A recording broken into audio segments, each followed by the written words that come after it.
الحمد للہ وکفا والصلاة والسلام علی عباده الذین اصطفى اما بعد فاعوذ باللہ من الشیطان الرجیم بسم اللہ الرحمن الرحیم عما يتساءلون عن النبأ العظیم آمنت باللہ صدق اللہ مولانا العظیم۔ میرے معزز سامعین کرام، ناظرین کرام، بینگ اسلامی کے دین کنیکٹ پروگرام کے تحت آج 29ویں حصے کے ساتھ اور آخری حصے کے ساتھ آپ کی خدمت میں حاضر ہیں۔ آج انشاءاللہ قرآن پاک کا آخری سپارہ اما سپارے کے انشاءاللہ جو مضامین ہیں وہ آپ کے سامنے پیش کیے جائیں گے۔ اما سپارے کے اندر اکثر صورتیں مکی صورتیں ہیں، اور مکی صورتوں کے اندر عام طور پہ جو مضامین اللہ تعالیٰ نے بیان فرمائے ہیں وہ توحید، رسالت اور قیامت، اور ان صورتوں کے اندر جو بنیادی مضامین ہیں وہ قیامت سے زیادہ ان کا تعلق ہے کہ دوبارہ جب اللہ تعالیٰ اٹھائے گا تو کسی صورت کے اندر اللہ تعالیٰ نے قیامت کے وقوع پذیر ہونے کے حوالے سے بات کی ہے، کسی میں آخرت میں جنت اور جہنم کے حوالے سے چیزوں کو بیان فرمایا ہے۔ تو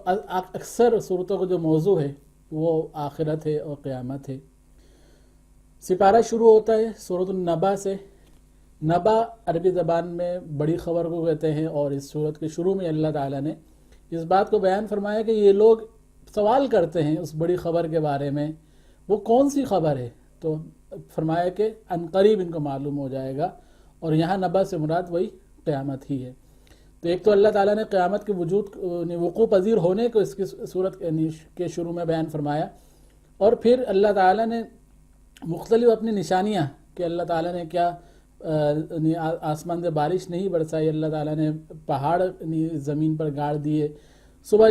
دن رات اللہ تعالیٰ نے بنایا، نیند کو بنایا تاکہ انسان کی تھکاوٹ دور ہو جائے، ان چیزوں کو اللہ تعالیٰ نے بیان فرمایا، اپنی کیا کہیں گے کہ اپنی قدرت کی نشانیاں اللہ تعالیٰ نے بیان فرمائی۔ ان سب کے بعد پھر فرمایا کہ وہ دن آنے والا ہے کہ جس دن حساب کتاب ہوگا اور پورا حساب دیا جائے گا، اور اس میں پھر اللہ تعالیٰ نے جہنم کا تذکرہ فرمایا، اور دوسرے رکوع کے اندر اللہ تعالیٰ نے پھر جنت کا تذکرہ فرمایا کہ ان للمتقین مفازا، کہ جو نیک لوگ ہوں گے، جو متقی لوگ ہوں، ان کے لیے اللہ تعالیٰ نے کامیابی رکھی ہوئی ہے، اس میں ہمیشہ رہیں گے، اس میں مختلف نعمتیں ہوں گی۔ قیامت کے دن کے حوالے سے کہ صف در صف فرشتے آ رہے ہوں گے، وہ تمام چیزیں اللہ تعالیٰ نے اس صورت میں بیان فرمائی ہیں۔ اگلی سورت سورۃ النازعات ہے۔ اس کا بھی بنیادی موضوع قیامت اور دوبارہ اٹھائے جانے کا ہے۔ ابتدا میں اللہ تعالیٰ نے قسمیں کھا کر اس بات کو ارشاد فرمایا کہ ایک ایسا دن بالکل آنے والا ہے جس دن سب کا حساب ہوگا اور دوبارہ اٹھایا جائے گا۔ اس حوالے سے پھر اللہ تعالیٰ نے اپنی قدرت کی نشانیاں بیان فرمائی ہیں، جس میں حضرت موسیٰ علیہ السلام فرعون کا قصے کو مختصراً اشارتاً اللہ تعالیٰ نے بیان فرمایا کہ وہ فرعون جس نے یہ بات کہی تھی کہ میں ہی رب ہوں، اللہ تعالیٰ جب اس کو غرق کرنے پر قادر ہے، اس کو عذاب دینے پر قادر ہے، پھر اللہ تعالیٰ نے اپنے کائنات سے مختلف شواہد جمع کیے کہ یہ پہاڑ اتنے سخت بلند کس نے پیدا کیے، زمین سے اناج کس نے اگایا۔ تو وہ قدرت کے مظاہر ذکر کرنے سے اللہ تعالیٰ جو دلیل ہے وہ یہ کہ وہ اللہ جو ان سب چیزوں پر قادر ہے، کیا وہ دوبارہ پیدا کرنے پہ قادر نہیں ہے؟ پھر اللہ تعالیٰ نے دو گروہوں کا ذکر فرمایا کہ وہ لوگ، ایک تو وہ جنہوں نے دنیا کی زندگی آخرت کی زندگی پر دنیا کی زندگی کو ترجیح دی، ان کا جہنم سے ٹھکانہ ہے۔ دوسرے وہ لوگ جنہوں نے اللہ تعالیٰ کے سامنے کھڑے ہونے سے ڈرے اور اپنے نفسانی خواہشات کو قابو میں رکھا، اور اللہ تعالیٰ نے جو چیزیں لازم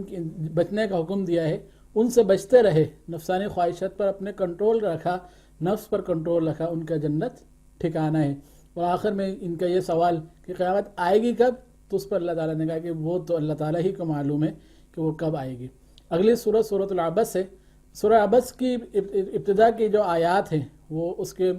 جو پس منظر ہے وہ یہ ہے کہ ایک دفعہ نبی کریم صلی اللہ علیہ وسلم ایک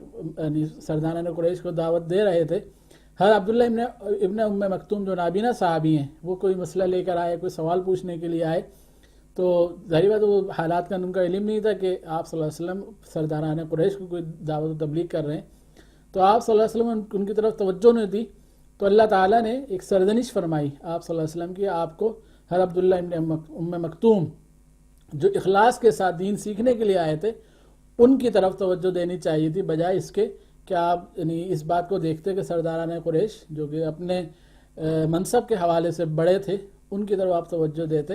اس سے ہمارے لیے بھی ایک سبق ہے کہ ہم جب دین کی تعلیم دیں، تبلیغ کر رہے ہیں، دین کی تعلیم دے رہے ہیں، تو اس وقت اس بات کو مد نظر رکھیں کہ جہاں سے طلب ہے، جہاں اخلاص کے ساتھ لوگ سننے والے ہیں، وہاں پر زیادہ توجہ دینی چاہیے، بجائے اس کے کہ ہم اس بات کو دیکھیں کہ زیادہ جو اپنے منصب والا یا زیادہ مال و دولت والا وہ ہماری بات سنیں، اس کے مقابلے میں اس بندے کو ہم بات سنائیں جو اخلاص کے ساتھ دین کا علم حاصل کرنا چاہتا ہے، دین کے بارے میں سوال کرنا چاہتا ہے۔ باقی بالکل دعوت و تبلیغ جس طریقے سے دعوت نہیں کہیں گے غریبوں کے لیے، اس طرح مالداروں کے لیے بھی ہے، لیکن اس لطیف پیرائم اللہ تعالیٰ نے اس صورت کے اندر جو اللہ تعالیٰ نے بات فرمائی ہے وہ یہ حضرت آپ صلی اللہ علیہ وسلم کو سرزنش فرمائی کہ عبداللہ بن مکتوم کی بات کو آپ کو سننا چاہیے تھا، اور سردارانہ قریش کو اس وقت بھلے آپ صلی اللہ علیہ وسلم ان سے بات نہ فرماتے۔ اس کے بعد اس صورت کے اندر پھر اللہ تعالیٰ نے مختلف اپنی نعمتوں کو ذکر کیا، اپنی قدرت کا اللہ تعالیٰ نے ذکر فرمایا کہ کس طریقے سے اللہ تعالیٰ ایک دانے سے پورا درخت یعنی اللہ تعالیٰ پیدا فرما دیتے ہیں، کس طریقے سے اللہ تعالیٰ آسمان سے پانی برساتے ہیں جس سے ہر قسم کے پھل پھول بوٹیاں یہ پیدا ہوتی ہیں۔ اور سورت کے آخر میں اللہ تعالیٰ نے پھر قیامت کا احوال، اس کی سختیوں کو بیان فرمایا ہے کہ یعنی یہ وہ وقت ہوگا کہ یوم یفر المرء من اخیہ، کہ وہ وقت ہوگا جس دن بھائی اپنے بھائی سے بھاگ رہا ہوگا، جس دن والدہ اپنے بیٹے سے بھاگ رہی ہوگی، نفس نفسی ہوگی، تو وہ سخت وقت ہے۔ لیکن اس وقت بھی جو نیک لوگ ہوں گے اللہ تعالیٰ ان کو اس سختیوں سے حفاظت فرمائیں گے، دوسری طرف جو کافر ہیں وہ اس سختیوں میں ان کو سختیاں برداشت کرنی پڑیں گی۔ اگلی صورت سورۃ التکویر ہے، کفرت بھی بعض اوقات کہتے ہیں۔ اس صورت کا بنیادی موضوع قیامت کے وقوع پذیر ہونا ہے، جس میں اللہ تعالیٰ نے شروع میں ہی فرمایا گا اذا الشمس کورت، کہ جب سورج بے نور ہو جائے گا، تو اسی کورت کا جو مصدر تکویر اسی سے اس صورت کا نام سورہ تکویر رکھا گیا ہے، اور قیامت کے وقوع پذیر ہونے کو اللہ تعالیٰ نے بیان فرمایا ہے۔ اور اس کے بعد قرآن کی حقانیت کو بیان کیا ہے کہ یہ جو رسول ہیں یعنی ان کے پاس جو قرآن آتا ہے جبریل کے ذریعے سے آتا ہے، ایک حفاظتی طریقے سے یہ قرآن آپ پہنچا ہے جس کی پھر اطاعت کی جانی چاہیے۔ اس کے بعد سورۃ الانفطار ہے، اور اس کا بھی بنیادی موضوع قیامت کے وقوع پذیر اور اس وقت کی دہشت کو اللہ تعالیٰ نے اس صورت کی ابتدا میں بیان فرمایا ہے۔ اور پھر اللہ تعالیٰ نے ایک بڑا ہی اپنے احسان بتلا کر کہ انسان جس نے وہ رب جس نے تجھے پیدا کیا، تجھے اتنی خوبصورت شکل دی، کیا ہو گیا کہ تجھے کس چیز نے تیرے رب سے تجھے غافل کر دیا۔ تو اللہ تعالیٰ نے پھر اس کے بعد یعنی دعوت دی ہے کہ انسان جو ہے اللہ تعالیٰ کی اطاعت کرے۔ سورۃ الانفطار کے بعد اگلی سورت سورۃ الانشقاق ہے، اور اذا الشمس سورۃ الانشقاق ہے، اذا السماء انشقت کے ساتھ یہ شروع ہوتی ہے، تو اسی حوالے سے سورۃ الانشقاق ہے۔ اس صورت کے اندر بھی جو بنیادی موضوع ہے وہ قیامت کا وقوع پذیر ہونا ہے۔ اس کے ساتھ ساتھ اللہ تعالیٰ نے اس بات کو بیان فرمایا کہ انسان مشقت در مشقت کے ساتھ وقت گزارتا ہے، ایک کے بعد دوسری مشقت اس کے اوپر آتی ہے، یہاں تک کہ پھر ایک وقت آئے گا کہ اللہ تعالیٰ سے ملے گا۔ تو اس بات کی طرف اشارہ کر دیا کہ یہ دنیا کی زندگی مشقت کا نام ہے، ایک کے بعد دوسری مشقت آئے گی اور اس سے کوئی بھی خالی نہیں ہے۔ چاہے جو اللہ تعالیٰ کے فرما بردار ہیں ان کو بھی کچھ نہ کچھ مشقت برداشت کرنی پڑے گی، جو اللہ تعالیٰ کے نافرمان ہیں ان کو بھی مشقت برداشت کرنی پڑے گی، لیکن جو اللہ تعالیٰ کے فرما بردار ہیں اور اللہ تعالیٰ کی اطاعت کے اندر مشقت برداشت کر رہے ہیں، اللہ تعالیٰ نے ان کا انجام الگ رکھا ہے۔ اور جو گناہوں کے اندر مشقت برداشت کر رہے ہیں تو ان کا پھر یعنی دنیاوی مشقت اور آخرت کے اندر بھی اللہ تعالیٰ کی طرف سے ان کا برا حال یا برا انجام اللہ تعالیٰ نے رکھا ہوا ہے۔ تو ہمیں چاہیے کہ ہم مشقت تو آنی ہے، تکلیفیں تو دنیا میں برداشت کرنی ہے، تو ہم دین کے لیے اس تکلیف کو برداشت کریں گے تو اللہ تعالیٰ نے انشاءاللہ آخرت پھر ہمارے لیے رکھی ہوئی ہے۔ اس سورۃ الانشقاق کے بعد سورۃ البروج ہے، اور اس کے اندر اصحاب البروج کا اللہ تعالیٰ نے واقعہ نقل کیا ہے۔ یہ یعنی آپ صلی اللہ علیہ وسلم کی بعثت سے کچھ پہلے یہ واقعہ پیش آیا تھا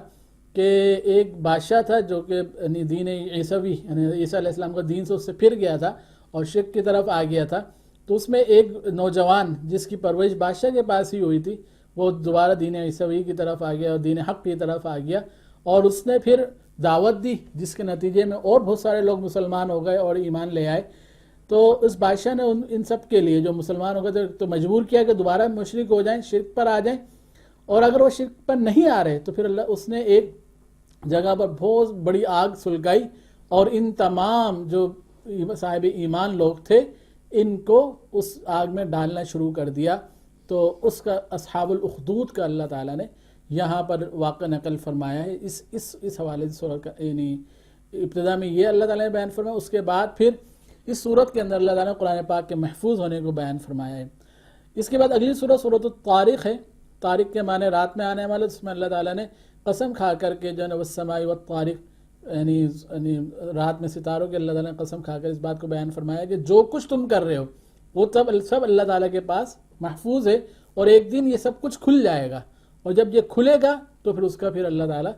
یعنی انجام یعنی بدلہ بھی دیں گے، اچھا ہے تو اس کا اچھا بدلہ ملے گا اور برا ہے تو اس کا برا بدلہ ملے گا۔ اور سورت کا آخر میں اللہ تعالیٰ نے نبی کریم صلی اللہ علیہ وسلم کو تسلی دی ہے کہ آپ ان کافروں کو مہلت دیجئے، اور یہ ایک مہلت ہے، اور مہلت کے بعد جب دوبارہ اللہ تعالیٰ کی پکڑ آئے گی تو دنیا اور آخرت میں وہ بھی بڑی سخت ہے، اور اس کے بعد انجام متقین کا ہی اللہ تعالیٰ کی طرف سے بہترین مقرر ہے۔ سورۃ الطارق کے بعد سورۃ الاعلیٰ ہے۔ سبح اسم ربک الاعلیٰ، پہلی آیت کے اندر ہی یہ لفظ آ رہا ہے، اس سے سورت کا نام ماخوذ ہے۔ اور اس سورت کا جو موضوع ہے اس کے اندر ایک تو اللہ تعالیٰ نے اپنی تسبیح کا اللہ تعالیٰ نے حکم دیا ہے، ساتھ ہی نبی کریم صلی اللہ علیہ وسلم جیسے قرآن آتا ہے اس کو یاد کرنے کی کوشش کرتے تو آپ صلی اللہ علیہ وسلم سنقرئک فلا تنسیٰ، کہ آپ عنقریب ہم آپ کو یعنی یہ قرآن سکھلائیں گے تو آپ پھر بھولیں گے نہیں۔ اور یہی ہوا کہ آپ اللہ جیسا کہ سورہ قیامہ میں بھی اللہ تعالیٰ نے اس بات کو بیان فرمایا تھا کہ قرآن کا حفاظت کرنا، قرآن کو یاد رکھوانا یہ ہماری ذمہ داری، اور اللہ تعالیٰ نے وہ پوری فرمائی۔ اور اس سورت کے اگلے حصے میں اللہ تعالیٰ نے یہ بات فرمائی کہ فلاح لوگ کون ہیں، جو کامیاب لوگ ہیں وہ کون ہوں گے، تو اس کا اللہ تعالیٰ نے بیان فرمایا قد افلح من تزکیٰ، کہ وہ لوگ جو کہ جنہوں نے اپنا تزکیہ کر لیا، یعنی اپنی تربیت کروا لی کہ برے اخلاق ان کے اندر سے نکل گئے، اچھے اخلاق پیدا ہو گئے، اچھے اعمال کی تربیت انہوں نے حاصل کر لی، برے اعمال کو چھوڑ دیا، یہی لوگ ہیں جو کہ دنیا اور آخرت کے اندر اللہ کے نزدیک کامیاب لوگ ہیں۔ اور اس کے بعد اگلی سورت سورۃ الاعلیٰ کے بعد سورۃ الغاشیہ ہے۔ غاشیہ چھا جانا اس کے معنی آتے ہیں، تو اس میں اس کا جو بنیادی موضوع ہے وہ بھی قیامت ہی ہے، اور اس میں اللہ تعالیٰ نے اس بات کو بیان فرمایا ہے کہ قیامت کے دو طرح کے چہرے ہوں گے،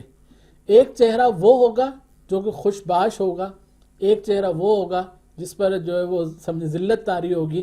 اور کچھ وہ بھی لوگ ہوں گے جو بہت تھکاوٹ کے ساتھ آ رہے ہوں گے، لیکن وہ تھکاوٹ چونکہ صحیح طریقے سے نہیں تھی، وہ یہ سمجھتے تھے کہ ہم کام اچھے کر رہے ہیں لیکن بغیر ایمان کے تھے، ایمان کے بغیر تھے، تو وہ تھکے ہوئے تو بہت ہوں گے لیکن اللہ کے نزدیک کامیاب۔ دوسری طرف وہ نعیمہ وہ چہرے ہوں گے جو سرسبز و شاداب ہوں گے، تو اور ان کے لیے اللہ تعالیٰ نے جنت کی جو نعمت ہے اس کو ارشاد فرمایا ہے۔ اور اس صورت کے اگلے حصے میں پھر اللہ تعالیٰ نے اپنی نشانیاں بیان کی ہیں کہ تم زمین کی طرف نہیں دیکھتے، تم آسمان کی طرف نہیں دیکھتے، اللہ تعالیٰ نے کس طریقے سے زمین کو پیدا فرمایا، آسمان کو پیدا کیا، اور ساتھ ہی نبی کریم صلی اللہ علیہ وسلم کے بارے میں فرمایا کہ فذکر، کہ آپ ان کو نصیحت کیجئے، لیکن اگلی بات فرما دی لست علیہم بمسیطر، کہ آپ صلی اللہ علیہ وسلم ان کے اوپر مسلط نہیں ہیں، یعنی آپ کا کام پیغام پہنچا دینا ہے، باقی اس پر عمل کرنا یا نہ کرنا اگلوں کی ذمہ داری ہے۔ اگر ہدایت کو قبول کرتے ہیں کامیاب ہو جائیں گے، ہدایت کو قبول نہیں کرتے تو یہ ناکام رہیں گے۔ سورۃ الغاشیہ کے بعد سورۃ الفجر ہے۔ سورۃ الفجر کا جو کے اندر یعنی والفجر کے ساتھ یعنی فجر کے وقت کی قسم کے ساتھ یہ سورت شروع ہوتی ہے، اور اس کے بعد اللہ تعالیٰ نے یعنی فجر کی قسم کھائی، اور اسی طریقے سے اللہ تعالیٰ نے 10 راتوں کی یعنی اس کے مفسرین کہتے ہیں کہ جو عشرہ ذو الحجہ ہے اس کی اللہ تعالیٰ نے قسم کھائی، اور جو جواب قسم ہے کہ یہ قیامت آ کر رہے گی۔ اور اس کے بعد پھر اللہ تعالیٰ نے پچھلی اقوام کا ایک اشارتاً تذکرہ فرمایا کہ یعنی عاد کا اور فرعون کا، کہ ان کے اوپر اللہ تعالیٰ کا عذاب آ کر رہا۔ پھر اللہ تعالیٰ نے انسان کی 2 حالتیں بیان فرمائی، اور دونوں کو فرمایا کہ یہ دونوں اللہ تعالیٰ کی طرف سے آزمائش ہیں۔ ایک حالت وہ ہوتی ہے جس میں انسان کے پاس بہت مال و دولت ہوتا ہے، کشادگی ہوتی ہے، تو وہ سمجھتا ہے کہ میرے رب نے میرا اکرام کیا ہے، میرا رب میرے سے راضی ہے۔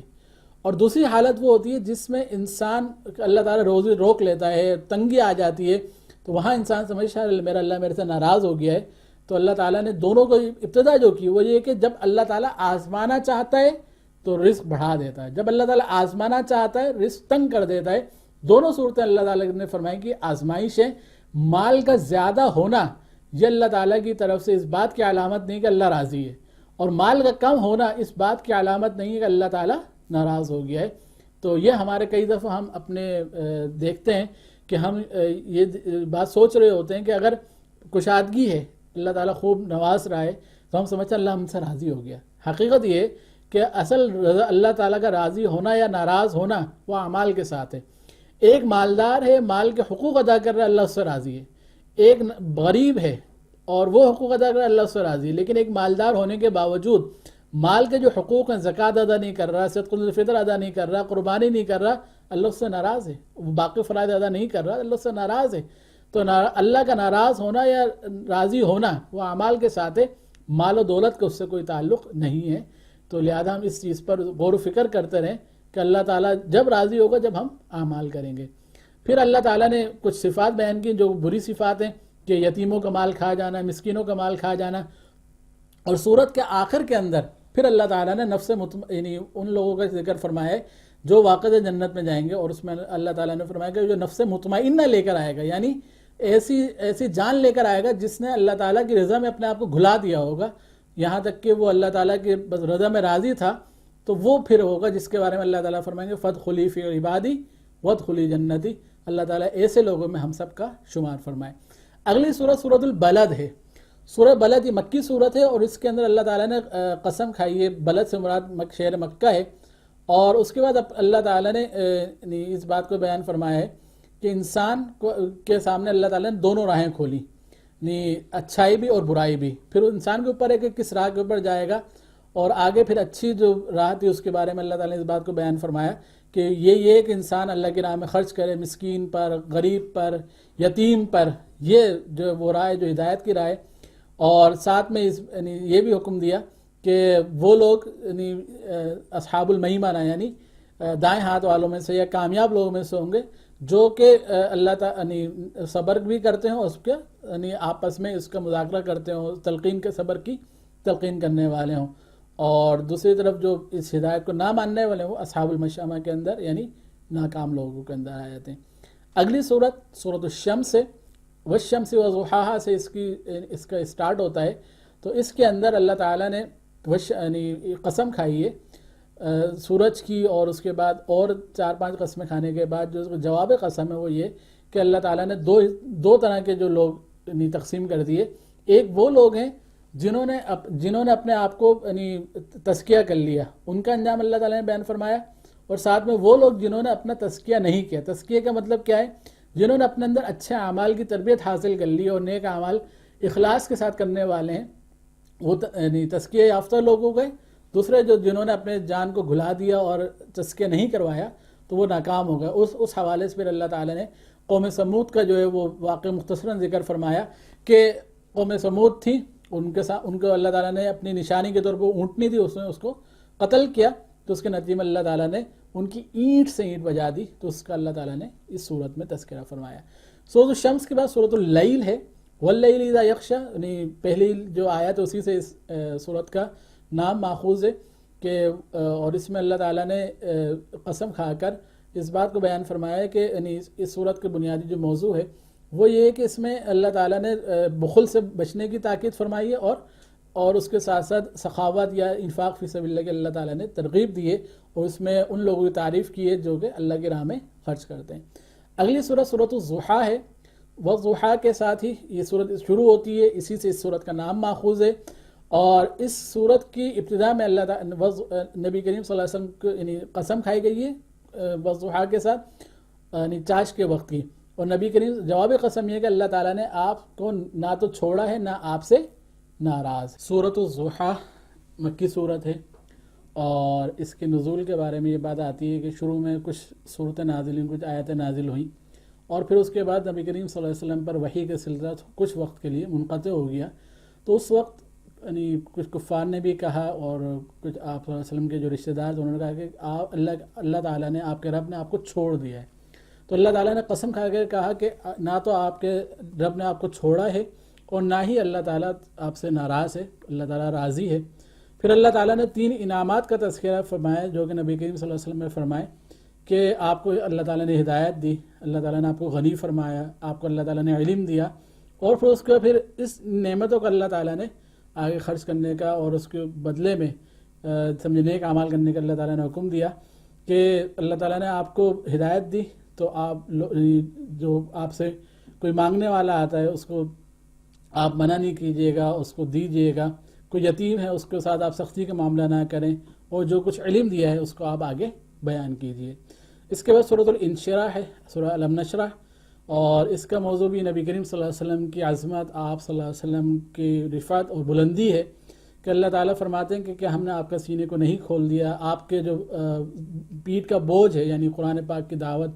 اس کو آپ کے لیے ہم نے آسان کر دیا۔ پھر اللہ تعالیٰ نے 2 آیتیں یہ بیان فرمائیں کہ ان مع العسر یسرا، ان مع العسر یسرا، کہ بے شک ہر مشکل کے ساتھ آسانی، ہر مشکل کے ساتھ آسانی ہے۔ یہ وہ پیغام ہے، یہ وہ حقیقت ہے جو اگر ہم آج سمجھ لیں تو اس کے نتیجے میں ہماری بہت ساری مشکلات آسان ہو جائیں گی، ہماری زندگی آسان ہو جائے گی کہ جب بھی کوئی مشکل آئے تو ہم اس بات میں غور کریں کہ اللہ تعالیٰ نے تاکیداً یہ بات فرمائی ہے کہ ان مع العسر یسرا، کہ بے شک ہر مشکل کے ساتھ آسانی ہے، ہر مشکل کے ساتھ آسانی ہے۔ سورت کے آخر کے اندر اللہ تعالیٰ نے اس بات کا حکم دیا ہے آپ صلی اللہ علیہ وسلم کو کہ جب دن بھر آپ تبلیغ کر لیں تو رات میں آ کر اللہ تعالیٰ کے سامنے کھڑے ہو جائیں، اللہ تعالیٰ کی عبادت کریں۔ اس کے بعد سورہ الم نشرح کے بعد سورۃ التین ہے،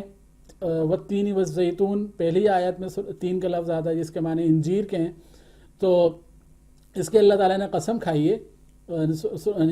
تین کی قسم کو طور سینہ کی اللہ تعالیٰ نے قسم کھائی، اور جو جواب قسم ہو یہ کہ اللہ تعالیٰ نے انسان کو بہت خوبصورت سانچے کے اندر ڈھالا ہے، اور اس میں پھر مزید اللہ تعالیٰ نے اس بات فرمائی کہ جو اعمال صالحہ کرنے والے ان کے لیے اللہ تعالیٰ نے بہت زیادہ اجر رکھا ہوا ہے۔ سورۃ التین کے بعد سورۃ العلق ہے، اور علق یہ ابتدائی پہلی صورت ہے جب نبی کریم صلی اللہ علیہ وسلم پر ابتدائی آیات نازل ہوئی ہیں، تو یہ اقرأ بسم ربک الذی خلق، علق کے لفظی معنی ہے خون کا لوتھڑا، تو اس میں اللہ تعالیٰ نے انسان کی تخلیق کے بارے میں بیان فرمایا کہ اللہ تعالیٰ نے ایک خون کے لوتھڑے سے انسان کو پیدا فرمایا، اور انسان کی تخلیق کے مراحل اللہ تعالیٰ نے قرآن پاک میں اور جگہوں پر بھی بیان فرمائے۔ اس میں پھر اللہ تعالیٰ نے آپ صلی اللہ علیہ وسلم کے جانی دشمن ابو لہب اور ابو جہل اور دیگر جو ان کا اللہ تعالیٰ نے تذکرہ فرمایا ہے، اور اس بات کا بیان فرمایا ہے کہ یہ آپ صلی اللہ علیہ وسلم کو نماز پڑھ رہے ہوتے ہیں تو تکلیفیں دیتے ہیں، اور آپ صلی اللہ علیہ وسلم کا اس صورت کے آخر میں اللہ تعالیٰ کے سامنے جھکنے کا اللہ تعالیٰ نے، اور کہ جھک جاؤ سجدہ کرو اور اللہ تعالیٰ کے جو قرب کی منزلیں وہ طے کرتے چلے جاؤ۔ سورۃ العلق کے بعد سورۃ القدر ہے۔ سورۃ القدر یہ لیلۃ القدر کے جو وہ رات جو کہ اللہ تعالیٰ کے یہاں بڑی قدر والی ہے، 1000 مہینوں سے اس میں عبادت کرنا 1000 مہینوں کی عبادت سے زیادہ بہتر ہے، اس کا اللہ تعالیٰ نے اس میں ذکر فرمایا ہے کہ یہ صبح کے رات کے وقت سے لے کر غروب آفتاب سے لے کر اگلے دن فجر کے طلوع ہونے تک یہ رات ہے جس میں عبادت کرنا اللہ تعالیٰ کے یہاں 1000 مہینوں کی عبادت سے بہتر ہے۔ تو وہ عام طور پر جو اس کی تفسیر ہے اس میں یہ بات آتی ہے کہ یہ رات اللہ تعالیٰ نے رمضان مبارک کی آخری عشرے کی طاق راتوں کے اندر یہ چھپا رکھی ہے کہ ان طاق راتوں میں سے کوئی نہ کوئی رات اللہ تعالیٰ یہ لیلۃ القدر ہے، اللہ تعالیٰ ہم سب کو نصیب فرمائے، اور امید اللہ تعالیٰ نے نصیب فرما دی ہوگی۔ اس کے بعد سورۃ البینہ ہے۔ سورۃ بینہ کا جو موضوع ہے وہ بھی نبی کریم صلی اللہ علیہ وسلم کی رسالت ہے کہ آپ صلی اللہ علیہ وسلم ایک روشن علامت ہیں۔ اس صورت کے اندر پھر اللہ تعالیٰ نے 2 گروہوں کا ذکر فرمایا کہ ایک وہ لوگ جو کہ اللہ تعالیٰ کے فرما بردار ہوئے ان کا انجام، اور وہ لوگ جو کہ اللہ نافرمان ہیں ان کا انجام، خیر البریہ اور شر البریہ، کہ مخلوقات میں سب سے بہتر لوگ اور مخلوقات میں سب سے شر اور کیا کہیں گے بدتر لوگ، ان کا اللہ تعالیٰ نے اس صورت میں تذکرہ فرمایا۔ اگلی صورت سورۃ الزلزال ہے، اذا زلزلت الارض زلزالها، اس میں اللہ تعالیٰ نے قیامت کے وقوع کا ذکر فرمایا ہے کہ جب زلزلہ آ جائے گا اور زمین سب کچھ باہر نکال پھینکے گی اور ہر ایک چیزوں کی حقیقتیں اللہ تعالیٰ ظاہر فرما دیں گے، اور جس دن ایک ذرے کا بھی حساب دینا ہوگا، اگر خیر کا ایک ذرہ کیا ہوگا تو اس کا بھی حساب دینا ہوگا، شر کا کوئی ذرہ کیا ہوگا تو وہ بھی حساب دینا ہوگا۔ تو اللہ تعالیٰ جو ہے ہمیں اس جواب دہی کی یقین ہمیں عطا فرما دے کہ ایک خیر کا کام چھوٹے سے چھوٹا ہو اس کو کبھی ہم ہلکا نہ سمجھیں، وہ اس کا جب اجر ملے گا تو بہت کچھ ملے گا، اور کوئی برائی ہے، کوئی بھلے چھوٹی سے چھوٹی برائی ہے، اس کو ہم ہلکا نہ سمجھیں اور اس برائی سے بچنے کی کوشش کریں۔ اگلی سورت سورت العادیات ہے، اس کے اندر اللہ تعالیٰ نے مختلف گھوڑوں کی قسم کھائی ہے، اور اس کے بعد اس بات کو بیان فرمایا کہ انسان بڑا ناشکرا ہے۔ ایک طرف گھوڑوں کا اللہ تعالیٰ نے ذکر فرمایا کہ کس طریقے سے وہ میدان جنگ کے اندر جاتے ہیں، اپنے مالک کا احسان مان رہے ہوتے ہیں اور اپنے مالک کی اطاعت کر رہے ہوتے ہیں، لیکن دوسرے انسان ہے کہ جس کو اللہ تعالیٰ نے خوب نعمتیں دی، لیکن وہ اپنے مالک کا احسان نہیں مان رہا ہوتا، اپنے مالک کی اطاعت نہیں کر رہا ہوتا۔ اور اس کے ساتھ ہی اللہ تعالیٰ نے قیامت کا اس بات کو بیان فرمایا کہ جب سینوں کے راز کھل جائیں گے، اس سے اس بات کی طرف اشارہ ہے کہ اللہ تعالیٰ تو ہر چیز پر ہم یہ سمجھتے ہیں جو ہم اعمال کریں گے تو صرف وہی لوگوں کے سامنے آئیں گے، لیکن قیامت کے دنوں کا معاملہ یہ ہوگا کہ نیتیں بھی اللہ تعالیٰ واضح کر دیں گے، دل میں کیا کچھ چھپایا ہوا ہے وہ بھی اللہ تعالیٰ واضح کر دیں گے۔ تو اللہ تعالیٰ ہمیں اپنے دلوں کے جو راز ہیں اس کو بھی ستھرا کرنے کی اور اس کو پاکیزہ کرنے کی توفیق عطا فرمائے۔ اگلی سورت سورت القاریعہ ہے، اس کا بنیادی موضوع بھی قیامت ہے کہ وہ اللہ تعالیٰ نے قاریہ اس کے معنی کھڑکھڑانے والی، وہ مراد اس سے قیامت ہی ہے۔ تو قیامت جب آئے گی تو اس میں اللہ تعالیٰ نے اس بات کا بیان فرمایا کہ جب یہ پہاڑ جو ہے وہ روئی کے گالوں کی طرح اڑ پڑیں گے اور انسان جو ہے پتنگوں کی طرح منتشر ہوں گے، اور اس وقت پھر اللہ نے دونوں جماعتیں کہ جس کا نام اعمال بھاری ہو جائے گا وہ جنت میں جا رہا ہوگا اور اچھی زندگی میں ہوگا، اور جس کا نام اعمال جھک جائے گا برائی کی طرف تو اس کے لیے پھر اللہ تعالیٰ نے دردناک عذاب تیار کر رکھا ہے۔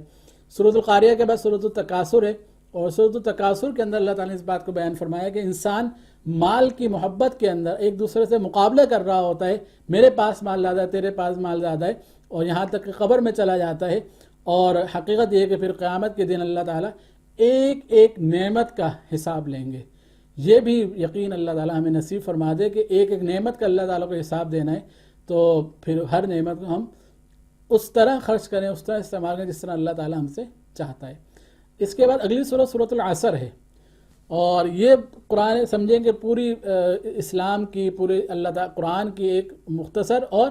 تمام جو تعلیمات اس کو جامع صورت ہے کہ اگر اسی پر ہم غور کریں اور اس پر عمل کریں تو امید ہے ہماری کامیابی ہو جائے، جس میں اللہ تعالیٰ نے زمانے کی قسم کھا کے کہ تمام انسان خسارے میں ہیں سوائے وہ لوگ جنہوں نے نیک اعمال کیے، ایمان لائے، نیک اعمال کیے، حق کی ترغیب دی اور صبر کی تلقین کی، یہی صرف وہ لوگ ہیں جو کہ کامیاب ہوں گے۔ تو ایمان، اعمال صالحہ اور بھلائیوں کو حکم، برائیوں سے روکنا، آپس میں اس کی تلقین کرنا، صرف ان لوگوں کو اللہ تعالیٰ نے فرمایا کہ یہ کامیاب ہوں گے۔ اس کے بعد اگلی سورت سورت الہمزہ ہے، اور اس کے اندر اللہ تعالیٰ نے ہلاکت اور تباہی ان لوگوں کے لیے قرار دی ہے جو طعنہ زنی کرتے ہیں، غیبتیں کرتے ہیں، چغلیاں کرتے ہیں، زبان کے گناہوں کے اندر مبتلا ہیں۔ اور اس کے بعد پھر اللہ تعالیٰ نے جہنم کے آگ کی یہ کیفیت بیان فرمائی کہ یہ انسان کے دلوں تک پہنچے گی، اور اللہ تعالیٰ اس آگ سے ہم سب کی حفاظت فرمائے۔ اس کے بعد اگلی سورت سورت الفیل ہے، اور فیل کے معنی عربی زبان میں ہاتھی کے آتے ہیں۔ تو اس میں اللہ تعالیٰ نے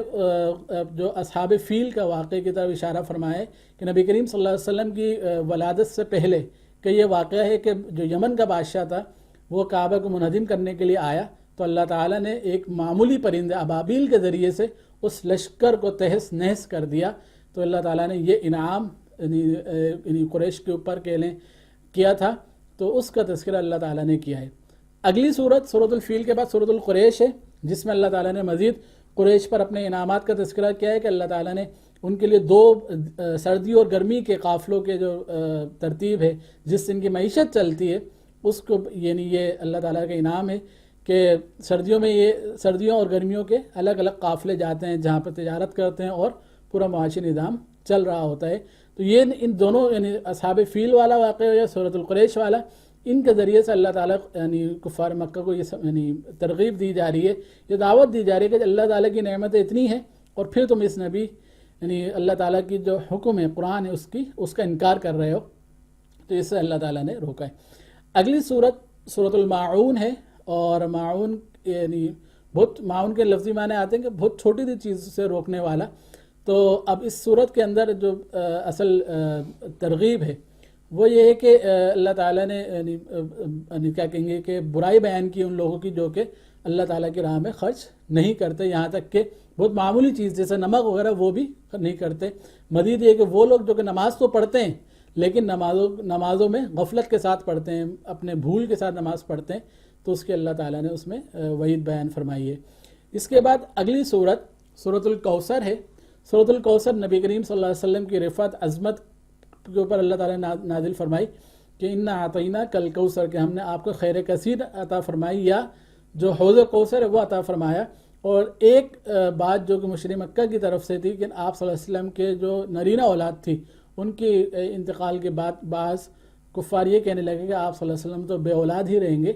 تو اللہ تعالیٰ نے فرمایا کہ جو اس قسم کا اعتراض کرتا ہے وہ بے اولاد ہوگا، وہ بے نسل ہوگا، باقی اللہ تعالیٰ کے نبی کا جو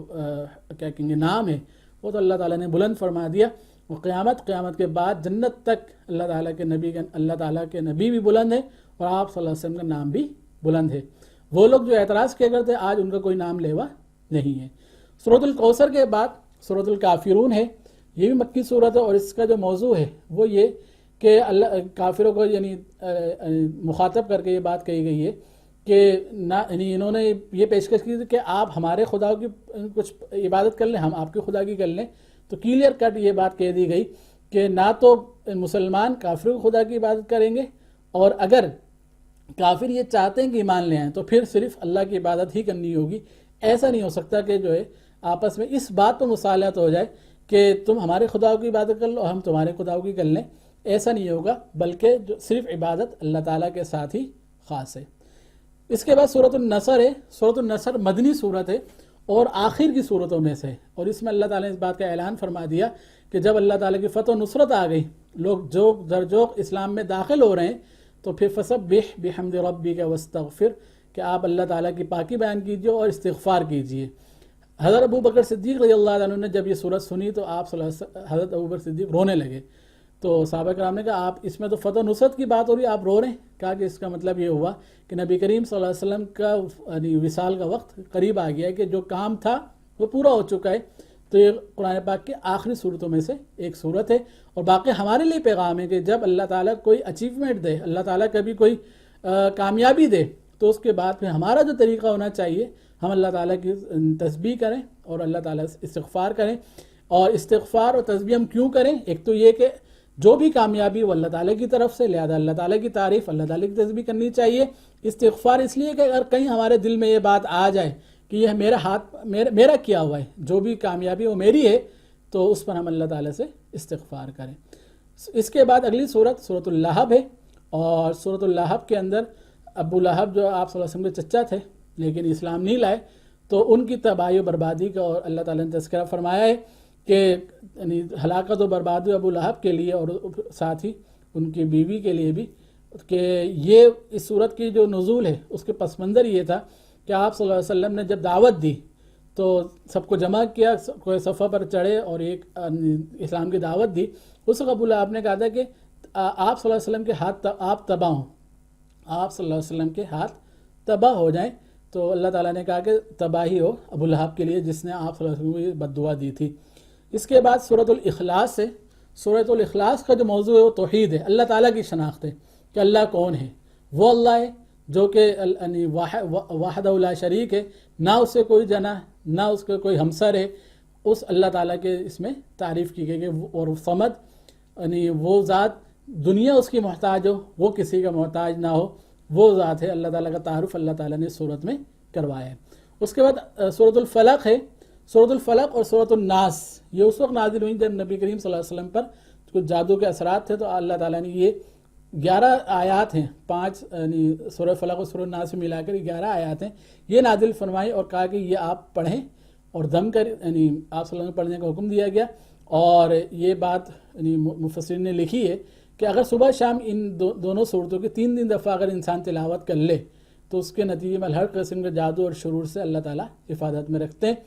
تو سورۃ الفلق کے اندر اور سورۃ الناس میں اللہ تعالیٰ کی پناہ مانگی گئی ہے، یعنی شرور سے، مختلف شرور جو کہ حاسدین کا حسد بھی ہو سکتا ہے، ساحرین کا سحر ہو سکتا ہے، اسی طریقے سے جنات کی طرف سے جو ہے وہ